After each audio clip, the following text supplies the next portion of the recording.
Selamat pagi konco kilat semuanya. Hari ini kita ketemu kembali dalam program bincang-bincang, dan pagi hari ini kita sudah bersama dengan Bapak Jenderal TNI Purnawirawan AM Hendro Priyono.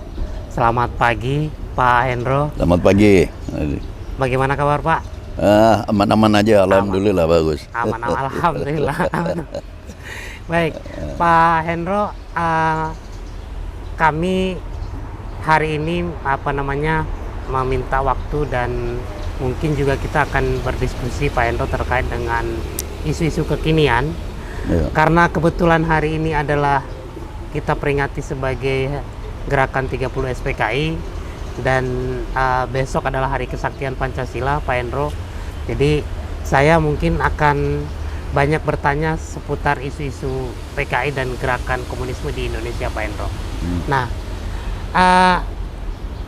terkait dengan gerakan 30 SPKI itu ada dua kelompok yang memandang gerakan ini secara bertolak belakang, Pak Hendro. Yang pertama, mereka melihat bahwa gerakan ini memang murni gerakan pemberontakan komunisme di Indonesia.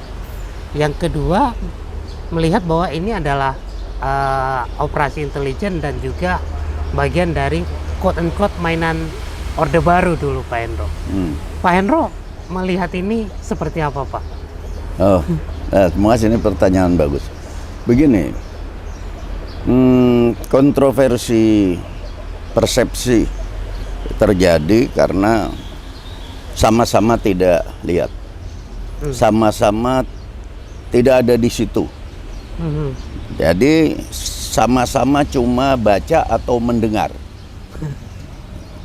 Memang kalau kita mendengar suatu informasi atau berita yang kita tidak lihat atau alami sendiri,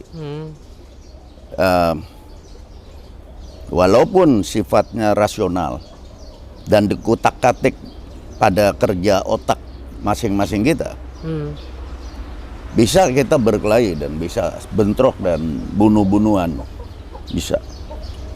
Tapi kalau seseorang yang berpikir logika, yaitu orang yang berpikir rasional, tapi dibuktikan atau diverifikasi dengan panca indera dia, bahwa dia sudah lihat, dia baru yang benar. Saya lihat kalau sekarang ini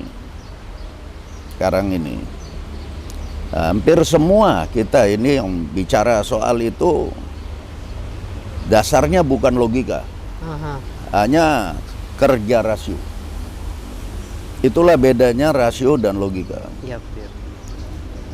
Saya ingin menjawab pertanyaan ini dari posisi saya. Tahun 1965, tanggal 30 September. Saya ada di Jakarta dan saya berada di rumah almarhum Pak Yani waktu saya menyambangi anak putri-putrinya yang waktu itu satu generasi sama saya. Biasalah, saya sebagai taruna kan kita datang ke rumah anak cantik-cantik. Itu malam kejadian 30 September. Saya pulang maghrib ya. Saya menjelang maghrib ya. Saya pulang. Saya bersama beberapa teman, antara lain Adang Ruhiatna, Sudiotomo almarhum, dan ya beberapa lah teman saya. Itu berarti beberapa jam sebelum kejadian? Sebelum kejadian. Iya. Kami pulang kembali ke tenda, karena waktu itu kita persiapan untuk display drum band Sankalo Kananta dari Akademi Militer, yang saya termasuk di dalam band Sankalo Kananta. Kita persiapan untuk perayaan 5 Oktober. Tapi tiba-tiba terjadi G30S pada malam itu juga, di tengah malam. Saya sudah tidak ada di situ. Jadi Saya bingung itu. Kok bisa terjadi gitu. Saya tidak ngerti ada kejadian apa gitu. Kita waktu itu kan tidak ada handphone.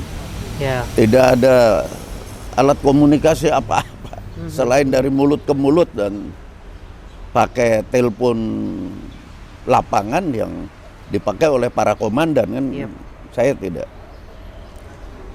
Jadi posisi saya berada di Jakarta di tempat kejadian pun masih membuat saya bingung dan tidak ngerti siapa yang berbuat, tidak ngerti apa motivasinya, tidak ngerti kenapa itu terjadi dan bagaimana cerita sesungguhnya. Tidak ngerti. Nah, saya yang berada di posisi seperti itu pun bingung dan tidak ngerti. Bayangkan orang yang tidak berada di Jakarta, Ya. yang berada di Simalungun, berada di sana, petani-petani miskin, yang papa dan bodoh, tidak ada komunikasi. Apa yang dia ngerti tentang apa yang terjadi di Jakarta? Jadi ini adalah satu perbuatan pengkhianatan terhadap ideologi negara Pancasila, terhadap negara bangsa Pancasila dan negara Republik Indonesia oleh segelintir orang. Nah, oleh karena itu menurut saya kontroversi yang ditanyakan Nardi tadi, adanya atau hidupnya terus bergulir-gulir adalah antara dua pihak yang sama-sama bingung dan sama-sama tidak ngerti sebetulnya. Sama-sama nggak Ya, ngerti. hanya dengar, baca, satu baca buku ini, satu baca buku, satu dengar dari sini, dengar dari sana dengan berbagai ulasan. Saya baru paham sedikit sesudah keesokan harinya Gubernur Akademi Militer Jenderal Surono mengumpulkan kami, para taruna dan para pelatih kami. Dikatakan tadi malam, kira-kira begini pidatonya, kata pengarahannya beliau. Tadi malam telah terjadi suatu putsch yang gagal. Dan saat ini setelah orde Tentara Angkatan Darat sedang mengusut. Saya instruksikan agar kalian tetap tenang, tidak terpengaruh oleh informasi apapun juga.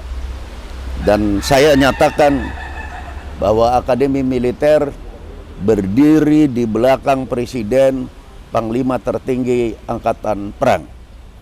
Itu saya ingat betul. Dan teman-teman saya juga yang masih hidup bersaksi bisa. Artinya selevel dengan Gubernur Akmil, Brigadir Jenderal Surono pun saat itu tidak ngerti. Ya, tidak ngerti. Ada kejadian ya, gitu. tidak ngerti. Jadi setelah beliau yang ngerti, barangkali ya, terus karirnya melejit, terakhir menjadi Menko Polkam, pangkat Jenderal Bintang 4. Ya. Itulah sebabnya menurut saya sama-sama tidak ngerti, sama-sama tidak tahu. Suatu kejadian tidak layak kalau itu terus-terusan dibicarakan. Bukan berarti kita melupakan sejarah, tidak. Tapi apa gunanya? Gitu. So, masa kita ini kan belum semaju atau sesejahtera komunis yang kita benci. Mereka kan Cina maju kan, iya, sejahtera kan, bisa mengimbangi Amerika kan, kita kan belum. Ya, kita nggak usah membicarakan hal yang kita tidak tahu selagi kita belum sampai ke situ. Baik, Pak. Sebenarnya saya tertarik apa yang Mandela katakan. Forgive it and forget. Forgive, sudahlah. Kesalahan, kalau ada yang berbuat kesalahan, maafkan. dan lupakan saja dan mari kita kejar ketinggalan kita. Itu tanggapan saya tentang Baik, terima kasih. kontroversi tentang Terima kasih, G30S. Jadi